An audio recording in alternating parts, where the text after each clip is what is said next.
I mounted some of my 3D printed storage wall in my work van a few months ago to sort of torture test it. If it works well in a moving vehicle, then it should be virtually indestructible, just mounted in a workshop. It revealed some shortcomings in my drawer designs.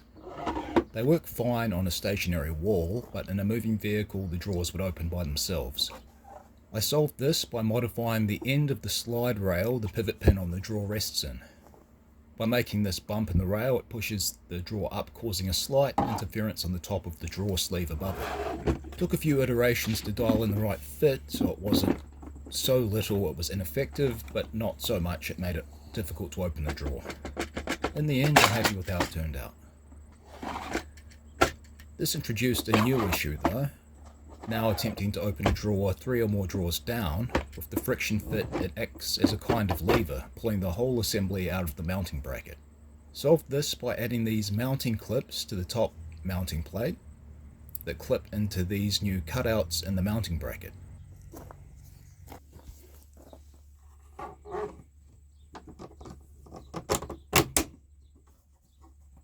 Testing this out with even more drawers attached, acting as an even bigger lever the further down I go, everything now holds firm.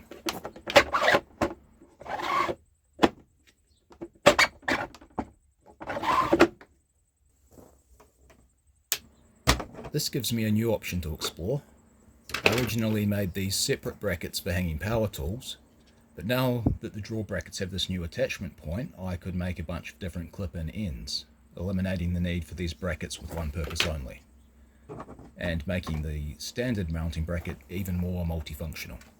Also started trialing a few different sized tool holding loops. These have been in the van for about a week and nothing's broken and no tools have fallen off the board while driving around, so these are doing well so far. The spray can holders are also doing well, the cans don't fall out. I have made one small modification to these, mostly for aesthetic reasons. I just like how this new design looks more than the old one.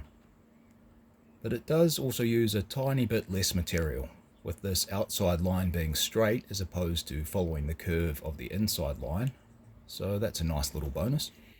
So yeah, that's where I'm currently at with the storage wall. I've been neglecting it a little bit of late, but I'll make another update on it when I've made some progress.